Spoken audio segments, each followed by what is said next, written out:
Hello friends, എല്ലാവർക്കും പുതിയൊരു വീഡിയോയിലേക്ക് സ്വാഗതം.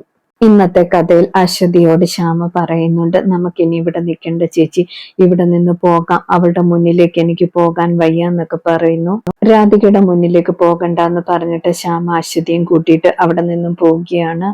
ശേഷം കണിമംഗലത്ത് ഗൗതം വല്യച്ഛന്റെ കാല് തിരുമ്മി കൊടുത്തുകൊണ്ടിരിക്കുകയാണ്. വല്യച്ഛൻ കണ്ണു തുറന്ന് നോക്കുമ്പോൾ ഗൗതം കാല് തിരുമ്മിക്കൊണ്ടിരിക്കുന്നത് കാണുന്നു. വല്യച്ഛൻ ചോദിക്കുന്നുണ്ട്, നീ ഇതുവരെയും പോയില്ലേ എന്നൊക്കെ. ഗൗതം അപ്പോൾ പറയുന്നുണ്ട്, വല്യച്ഛൻ നന്നായിട്ട് ഉറങ്ങുന്നുണ്ടായിരുന്നു, ശല്യം ചെയ്യണ്ടെന്ന് കരുതി അങ്ങനെ തന്നെ ഞാൻ മസാജ് ചെയ്തുകൊണ്ടിരുന്നെന്നൊക്കെ പറയാണ്. ആ സമയത്ത് അവിടേക്ക് ഗൗതമിന്റെ അച്ഛനും അമ്മയും വരുന്നുണ്ട്.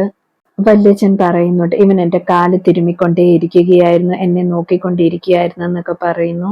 ഗൗതം അപ്പോൾ പറയുന്നുണ്ട്, ഇനിയും തൊട്ട് വല്യച്ഛന്റെ എല്ലാ കാര്യങ്ങളും ഞാൻ നോക്കിക്കോളാം, വരുണിന്റെ അത്രയുമൊന്നും എനിക്ക് സ്ഥാനമില്ലെന്നറിയാം, എങ്കിലും ഞാൻ നോക്കിക്കോളാം എന്നൊക്കെ പറയുന്നു. ചെറിയച്ഛൻ അപ്പോൾ പറയുന്നുണ്ട്, ഈ ഒരു സിറ്റുവേഷനിൽ വരുണിനെ പറഞ്ഞു വിടാതിരിക്കുന്നതാണ് നല്ലതെന്നൊക്കെ. വരുണിന്റെ അച്ഛൻ അപ്പോൾ പറയുന്നുണ്ട്, ആരെയും നിർബന്ധിക്കേണ്ട ആവശ്യമില്ലെന്ന്. ആ സമയത്ത് വരുൺ അവിടേക്ക് വരുന്നുണ്ട്. വരുണിനോട് ചെറിയച്ഛൻ പറയുന്നുണ്ട്, നീ തൽക്കാലം അമേരിക്കയിൽ പോകണ്ട, ഏട്ടന്റെ അവസ്ഥയൊക്കെ നിനക്ക് മനസ്സിലാകുന്നില്ല എന്നൊക്കെ ചോദിക്കുന്നു. വരുൺ അപ്പോൾ പറയുന്നുണ്ട്, എന്റെ തീരുമാനത്തിന് ഒരു മാറ്റവുമില്ല, ഞാൻ പോകാൻ തന്നെയാണ് തീരുമാനിച്ചിരിക്കുന്നത്, ഈ നാട് എനിക്ക് മടുത്തെന്നൊക്കെ പറഞ്ഞിട്ട് വരുൺ അവിടെ നിന്നും പോകുന്നുണ്ട്.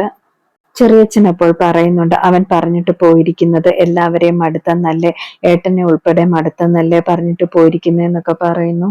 വരുണിന്റെ അച്ഛൻ അപ്പോൾ പറയാണ്, ഇനി ഞാൻ തീരുമാനമൊക്കെ മാറ്റാൻ പോവുകയാണ്, വരുൺ പോവുകയാണെങ്കിൽ പിന്നെ കണിമംഗലത്തിലെ കാര്യങ്ങളെല്ലാം ഏറ്റെടുക്കാൻ പോകുന്നത് ഗൗതമായിരിക്കും, കമ്പനി നോക്കി നടത്താൻ പോകുന്നത് ഗൗതമായിരിക്കും എന്നൊക്കെ പറയുന്നു.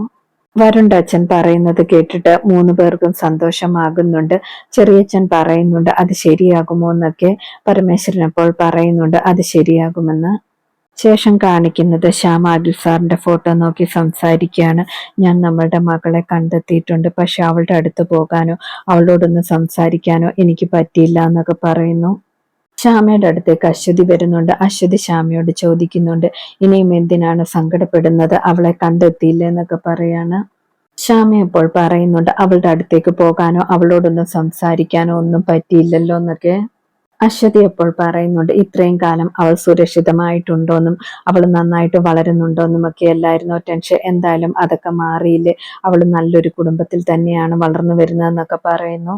അത് മാത്രമല്ല ശ്യാമയെ പോലെ തന്നെയാണ് അവൾ, അവളുടെ സ്വഭാവം എല്ലാം നന്നായിട്ടുണ്ടെന്നൊക്കെ പറയുന്നു. ശ്യാമ ഇപ്പോൾ മകളെ ചേർത്ത് പിടിച്ചുകൊണ്ടിരുന്നാൽ അശ്വതി അറിഞ്ഞാൽ പിന്നെ അശ്വതി അവളെ കൊല്ലാനും ഇല്ലാതാക്കാനുമേ ശ്രമിക്കത്തുള്ളൂ, അത് അവൾക്ക് പ്രശ്നമാകത്തേ ഉള്ളൂ എന്നൊക്കെ പറയുന്നു. തൽക്കാലം മകളെ മറഞ്ഞു നിന്ന് കാണുന്നത് തന്നെയാണ് നല്ലതെന്നൊക്കെ അശ്വതി പറയുന്നുണ്ട്. ശ്യാമ പറയുന്നുണ്ട്, എന്റെ മകൾക്കാണെങ്കിൽ നന്നായിട്ട് പൈസയ്ക്ക് ബുദ്ധിമുട്ടുണ്ടെന്ന്, അതിനവളെ എങ്ങനെയെങ്കിലും സഹായിക്കണമെന്നൊക്കെ പറയുന്നു. അശ്വതി ഇപ്പോൾ പറയുന്നുണ്ട്, അവൾക്ക് ചുമ്മാ പൈസ കൊടുത്താലൊന്നും അവൾ വാങ്ങുമെന്ന് തോന്നുന്നില്ല, എന്തായാലും നമുക്ക് അതിനൊക്കെ പരിഹാരം ഉണ്ടാക്കാമെന്നൊക്കെ പറയുന്നുണ്ട്. ശ്യാമ പറയുന്നുണ്ട്, ഇത്രയും കാലം ജീവിതത്തിന് ഒരു ചിട്ടവട്ടങ്ങളൊന്നും ഇല്ലായിരുന്നു, ഇനിയും അതൊക്കെ തിരിച്ചു പിടിക്കണം, ഇനിയും കാത്തിരിക്കുന്നതിന് ഒരു കാര്യമുണ്ടല്ലോ, ഇനിയും മുന്നോട്ട് പോകണമെന്നൊക്കെ പറയുന്നുണ്ട്. പിന്നീട് വരുണിന്റെ റൂമിലേക്ക് പ്രിയങ്ക വരികയാണ്. പ്രിയങ്ക ബെഡിൽ 2 ടിക്കറ്റ് കാണുന്നുണ്ട്. പ്രിയങ്ക ആ ടിക്കറ്റ് കണ്ടിട്ടാണെങ്കിൽ വരുൺ അവിടേക്ക് വരുമ്പോൾ ചോദിക്കുന്നുണ്ട്, നിങ്ങൾ എന്തിനാണ് 2 ടിക്കറ്റ് അമേരിക്കയ്ക്ക് ബുക്ക് ചെയ്തിരിക്കുന്നത്, ഞാൻ വരുന്നില്ലല്ലോ എന്നൊക്കെ പറയുന്നു. വരുൺ അപ്പോൾ പറയുന്നുണ്ട്, തൽക്കാലം നമുക്ക് 2 പേർക്കും കൂടെ അമേരിക്കയ്ക്ക് പോകാം, എല്ലാവരും പ്രശ്നം ഉണ്ടാക്കാതിരിക്കാൻ വേണ്ടിയാണ്, അവിടെ ചെന്നിട്ട് നമുക്ക് പിരിയാൻ, തന്നെ ഞാൻ കയറ്റിയും വിടാമെന്നൊക്കെ പറയുന്നു. പ്രിയങ്ക അപ്പോൾ പറയുന്നുണ്ട്, അറിയാത്ത നാട്ടിൽ ചെന്ന് നിങ്ങൾ എന്നെ ചതിക്കാനാണോ എന്ന് എനിക്കറിയത്തില്ലല്ലോ, അതൊന്നും പറ്റത്തില്ല, നിങ്ങൾ എനിക്ക് തരാമെന്ന് പറഞ്ഞ പൈസ തന്നേ പറ്റത്തുള്ളൂ എന്നൊക്കെ പറയുന്നു. പ്രിയങ്ക പറയുന്നുണ്ട്, പൈസ തരാതെ ഞാൻ നിങ്ങളുടെ കൂടെ വരത്തില്ലെന്ന്. വരുൺ എയർപോർട്ടിൽ ചെല്ലുന്നതിന് മുമ്പ് തന്നെ പൈസ സെൻഡ് ചെയ്തു തരുമെന്നൊക്കെ ഉറപ്പ് കൊടുക്കുകയാണ്. പിന്നീട് രാധിക പൂ വിറ്റുകൊണ്ടിരിക്കുന്ന സമയത്ത് അശ്വതി അവിടേക്ക് ചെല്ലുന്നുണ്ട്. അശ്വതി പൂ വാങ്ങുന്നുണ്ട്.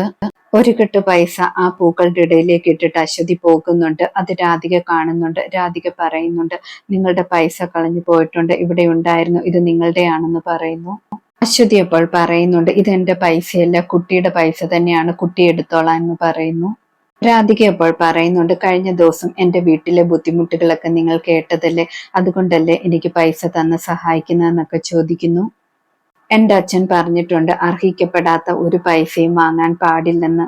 പറ്റുമെങ്കിൽ നിങ്ങൾ എനിക്കൊരു ജോലി ശരിയാക്കി തരുമോ എന്ന് ചോദിക്കുന്നു. അശ്വതി അപ്പോൾ ഒരു കാർഡ് കൊടുത്തിട്ട് പറയുന്നുണ്ട്, ഈ നമ്പറിൽ വിളിച്ചാൽ മതി, ഞാനൊരു മേഡത്തിന്റെ കൂടെയാണ് നിൽക്കുന്നത്, ആ മേഡം നല്ല മനസ്സുള്ള മേഡമാണ്, കുട്ടിയെക്കുറിച്ച് ഞാൻ പറഞ്ഞോളാം എന്നൊക്കെ പറഞ്ഞിട്ട് പോകുന്നു.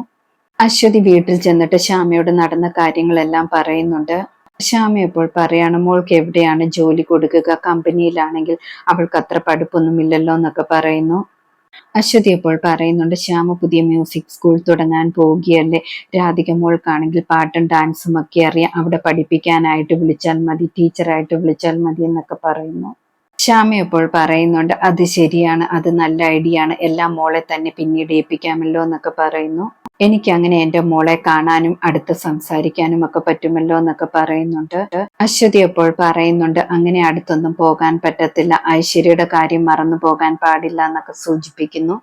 ഇന്നത്തെ കഥ ഇതോടെ അവസാനിക്കുന്നു. പുതിയൊരു വീഡിയോയുമായി വീണ്ടും കാണാം. താങ്ക്